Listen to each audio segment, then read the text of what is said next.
Hello, we're here today at the Van Loon Museum with Tanko Griever, who is the assistant curator here. Tanko, could you tell me a little about the history of this beautiful house? The house itself was built in the 17th century. The first person who lived here was Ferdinand Bol.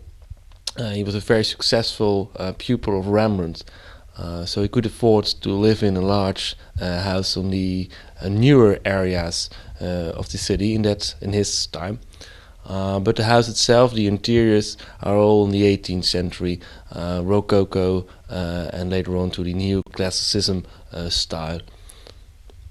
But it's a very good example of a large double, as we call it here in Holland, canal house. And it's a good survived example with very nice furniture still in. I mean, the built-in furniture with the chimney pieces, and it gives you a good impression of a house if you see the house itself. And we've got a long list of important people who lived in here, but we're very glad that Ferdinand Bol was the first person who lived here in the house. And Ferdinand Bol was living here because he was renting the house with a coach house, which is the back of the garden. But when he rented the place, the coach house was not finished yet. So he put a lawsuit against the owner of the house because he was renting the place. And of course, as a good Dutchman, because he wanted to have a lower rent. And that's also the reason that we know the architect of the house, which was Adrian Dorstman, I think the house is actually in the complete chain of architecture, the outside of the house. It's an important piece in the development from the early canal house style to a more severe style, which became popular at the end of the 17th century. But from the inside, as we found out during the restorations of the house, it's told that there are no traces from the 17th century. It's all in 18th century from the inside of the house. And it's to make it, I think, to say, especially in the staircase, that's the most spectacular thing of the house, because the rooms itself you can find them otherwise, but the staircase of the house is the most spectacular thing, and that is due to Mr. van Hagen. Mr. van Hagen, he was in mid-18th century owner of the house, and I think he totally took away the interior of the house and renovated the place in the 18th century style, and he totally renewed the staircase, and I think it's the most spectacular staircase in the Amsterdam Canalside Mansion. In all the houses like this, you have stories about the owners, and in this house the story goes that Mr. van Loon discovered and found out suddenly that Mr. van Hagen has written his name into the balustrade. If you look carefully, then you can discover them, because it's very difficult to see. If you see one letter, then you can make the name out of it, and if you don't see anything, then you can't forget it to see the name of Mr. van Hagen, and also the name of his wife, Trip. The house is very restored in the 60s. Of course, there were many additions made in the 19th century, and they all have been removed during the restoration to give good impression of an 18th century house. And I think it's well done, and still I think it's considered as a good restoration to the house. Now, you've mentioned to me that this was really a museum that included the history of a house and the history of a family. Now, what is the family? I think the history of the family of the house, it's called the Van Loon Museum, Van Loon House, people call it. It's also the history, the interior and the things that are in the house are all from the Van Loon family. The Van Loon family bought this house in 1883, so that's more than a century ago. But there are really the family who turned this house into a museum, and their belongings and their ancestral things and heritage you can see in the house. And which most spectacular thing they owned is a very large collection of family portraits, which is, I think, one of the largest and one of the most impressive collections here in Holland available. We have of all relatives, we have at least a portrait. And a few of them, or some of them, we also have more portraits, so you can see them growing older and becoming old and bald and grey. Which is nice to see. We can really explain the family history, to point out by paintings. You can show people this is the father from, that's the brother, the mother. You can see the grandson. You can see who the grandson is married to. And because most of the Amsterdam families are quite closely related, you can see also the history of Amsterdam. People who were traders in the 17th century, Eastern with the East, with our colonies, and becoming rich. And in the 18th century, they were ruling the city, and they were in the local government. So you can really see also the history of Amsterdam. A lot of people you can tell the stories about the history of Amsterdam and the events who were taking place, political events, economical events. You can point out by showing and pointing out the relatives and the story of the people behind the portraits. And for the rest, the house is decorated with the family furniture, porcelain, silver, which is partly, especially was owned in this house, was here, and also a lot of things are coming from other relatives of the family. That's the reason why is that the family is quite small at the moment. There's just one Van Loon left, so a lot of family relatives gave furniture to the last Mr. Van Loon to be here, to be preserved in this house. So that's, I think, also one of the reasons that the family turned the house into a museum. I think there actually were two reasons. One reason was to open the house for the public. The museum was opened in 1973. It was a time that most of the canal houses were turned into offices. There were less and less houses who were occupied as a living house.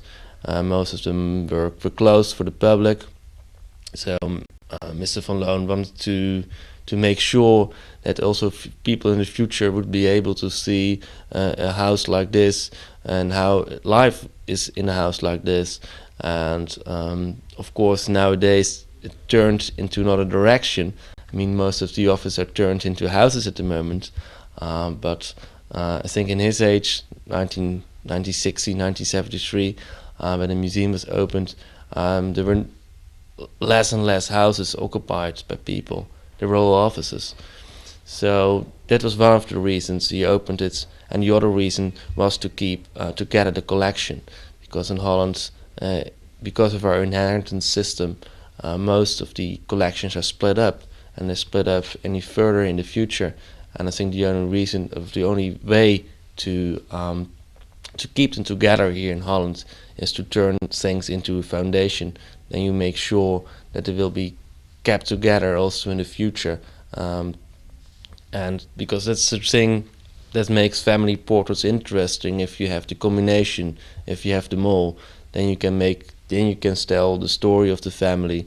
And if you've just one painting, that's less interesting than then you have them all. I mean, then you can explain things, you can tell stories, and if you don't have them together, they have less meaning than if you have them all. What is the origin of the wealth of the Van Loon family? In the beginning, because they were trading, I mean, they were coming from the south of Holland, where they had a watermill in the medieval times. You can still see that sign also in their family coat of arms. 3 crosses standing from a watermill they possessed in the medieval times. But then they went to Rotterdam, where they were fishermen.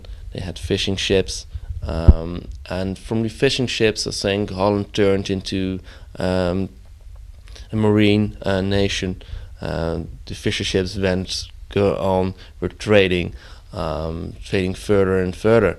and then I think we got in conflict with the Spanish and with the English, but we were very good in it, and we were one of the reasons we were becoming good in it, that we were the government founded a company for trading, and that company was led by 17 persons. I mean, every city had its own department, and Rotterdam had a department, and the Rotterdam department was founded by Van Loon.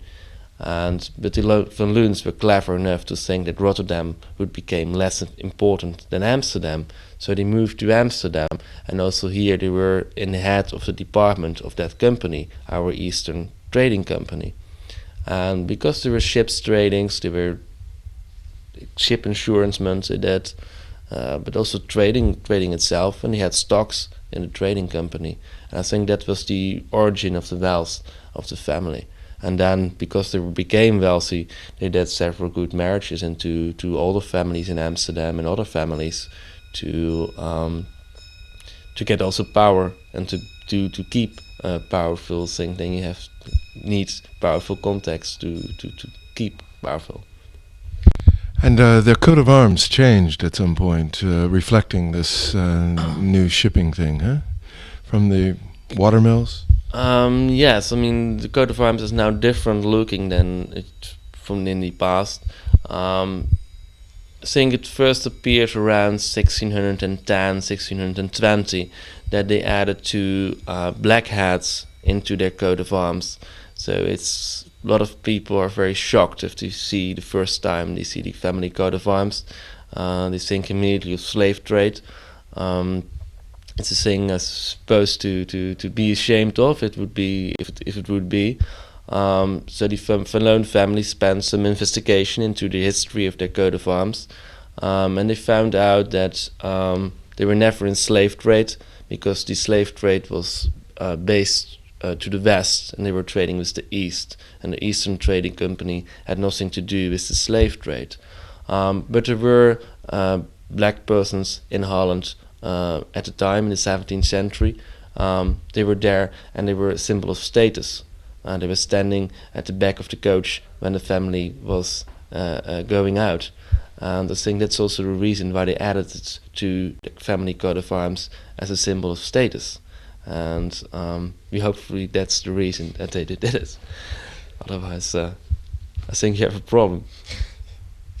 And so the furnishings that excuse me, the furnishings that we find around the house here are basically from the Van Loon family. I would say half of it is from the Van Loon family, originally from the Van Loon family. But they are also collected in this century, collected furniture. I think that's the rest of the furniture which is displayed over here. So it's partly originally from this house, and other things are bought for the house and also bought when it was turned into a museum. I mean, new things were added. If you're going to redecorate a house, you can imagine yourself then you willing to buy other things because you have new ideas and you want to change. And but let's say I think it's the furniture you can best describe is it's the family choice. I mean, we as a museum don't make choices in the furniture. It's the family who makes the choices in what kind of furniture is standing here, and they bring in furniture, and also sometimes they buy furniture in their opinion and in their taste. So I think you can still say that's the Van Loon furniture which is displayed over here. Now, you have a special show upstairs right now. Is this something that you often have here, or is this a rare thing? And what is the show? I think nowadays, as a museum, I think it's one of the function of a museum is to also change things and let other things show to the public. We don't have that often exhibitions. It's not the function of our museum. Our main function is to preserve the house in the condition it is as now, and maybe to improve the condition. Exhibition is not our main aim. We're not exhibition hall. We don't need to have an exhibition. But this exhibition, at the moment we have an exhibition which was a very rare opportunity. At the moment we have a collection of nearly 70 sculptures by Gian Bologna.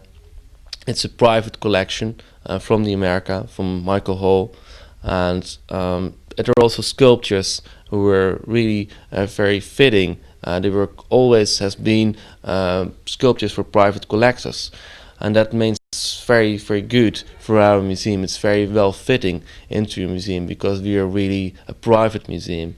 We try to show a private surrounding, and in that surrounding, I think the sculptures are very very well fitting. And so we're very glad to have it at this moment, at this particular time, because at the Rijksmuseum is a very large exhibition of Adrian de Vries and Gian Bologna, Italian. I mean, he was coming from the northern part of Europe, but he went to Italy, and there Adrian de Vries was partly educated as his workshop. So it's a very good combination to have the large Adrian de Vries sculptures in a large museum as the Rijksmuseum is, and to have this collection of Gian Bologna sculptures, which are very private atmosphere. I mean, there were people there. They look as if you want to have them on your own desk, and they're very well fitting over here in this intimate period rooms we have here. Now, when can the people come out to this museum, and are you open every day? During the exhibition, which runs to the 14th of March, we're open all day from 10 till 5. People can enter from between 10 and 7. People can, and 10 and 5. People can walk around themselves and enjoy the private atmosphere of our museum. So there's no obligated tour people have to take. They can just enjoy and take their time, or do it as quick as they want to. Okay, Tanko, thank you very much.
Hi, this is David Heine, and today we're at a very unusual museum called the Pianola Museum in Amsterdam here. And with us today is Casper Janse, who is the curator, and I think he's the musician here too. He manages these machines with great dexterity.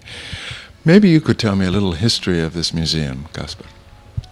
Well, this started as a private collection by me and other people who were interested in these instruments, and we were very sad that so much in this field was lost because of disinterest and neglect, and then part of our musical heritage is being lost, I think, because they were once very popular. Very many people had these instruments at home, and there were also instruments like this in cafes, but most of them were used at home for music pleasure of the well, people like you have nowadays the CD player or whatever.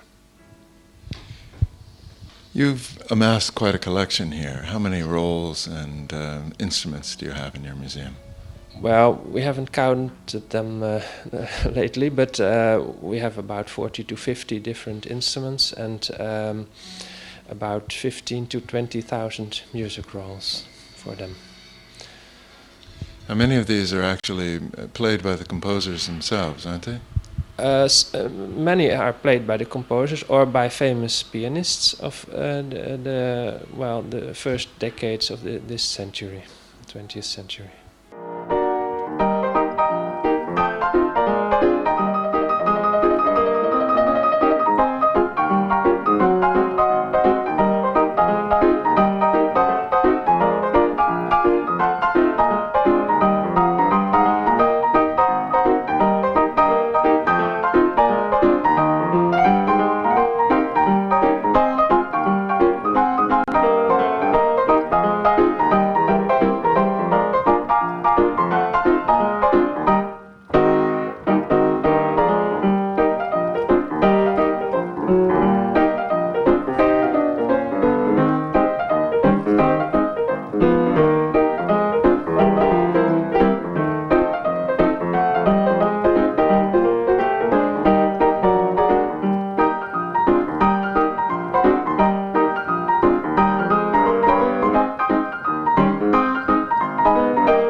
First type of pianola was not a player piano, but it was called in the United States a piano player.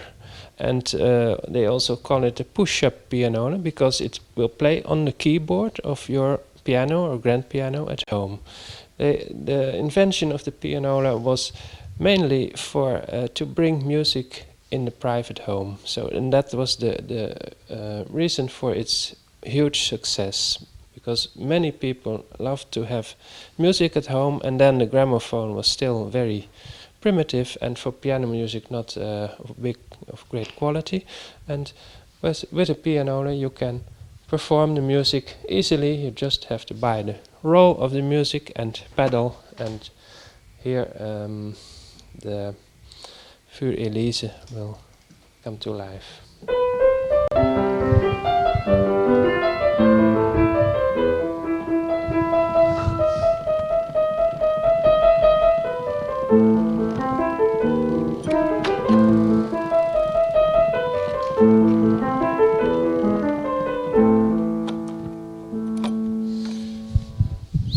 All these controls for changing the speed or the loudness of bass or treble notes. You can add the sustaining pedal.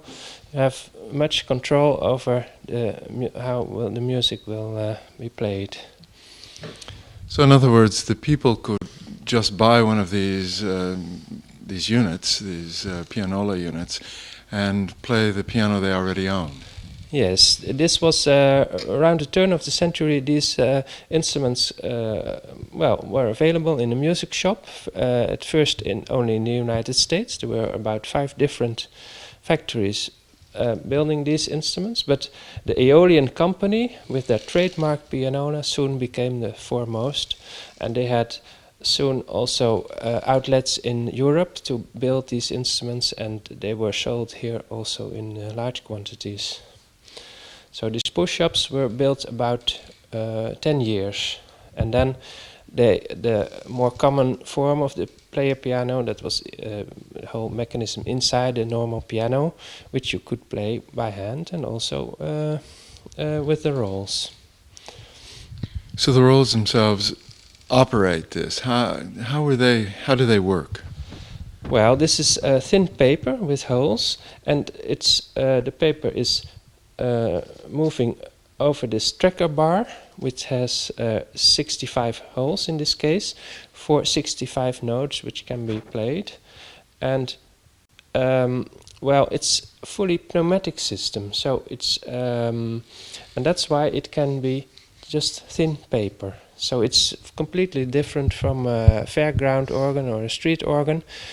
This is a quite different technology, built by also quite different companies who were specialized in this technology.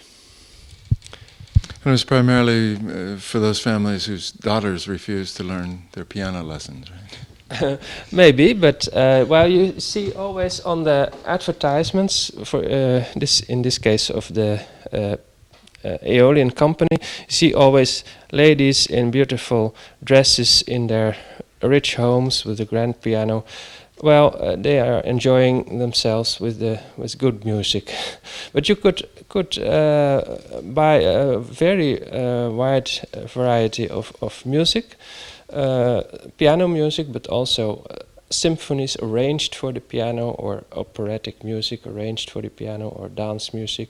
Whatever was your musical taste, you could buy the rolls, and you could even have a subscription to the library of rolls. Also here in Amsterdam there were many big libraries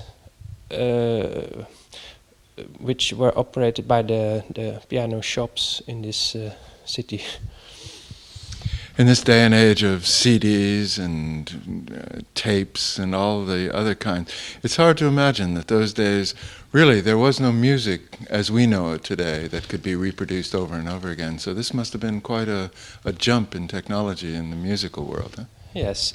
Well, many people think that the pianola dates from before the introduction of the gramophone, but that's not true. The gramophone was also introduced into the living room around the turn of the century, and both the gramophone and the pianola had a huge success, but of course the pianola was much more expensive, because when it was inside the piano you had a good quality piano and a complicated mechanism, so that was a big amount which you had to pay for a pianola, and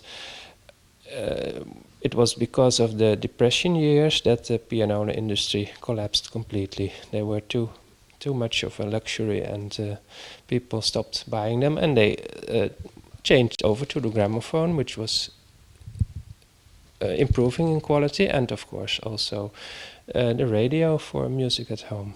So then the days of the pianola were over, and many instruments and many music rolls were lost because nobody cared for them anymore. So getting back to just the rolls themselves, today we have copyrights and various use fees that you have to pay for these. When you bought Franz Liszt's piece of music, was that something that a company owned, and then you bought it from them, and how did that work? Well, the copyright, it was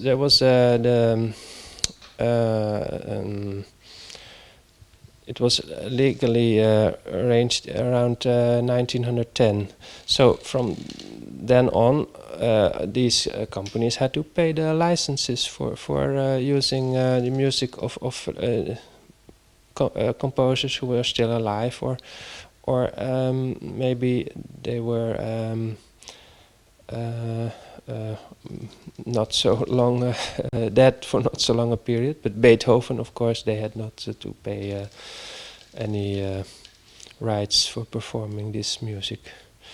But you see on many rolls these little stamps of the fee which was paid for performing rights.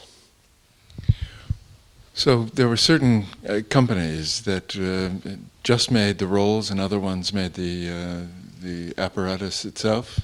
Well, in many cases they were the companies who built the instruments also made the music rolls, but they were specialized industries. So when it was inside the piano. The piano was built by a specialized piano factory, and the pianola part was built by the pianola factory.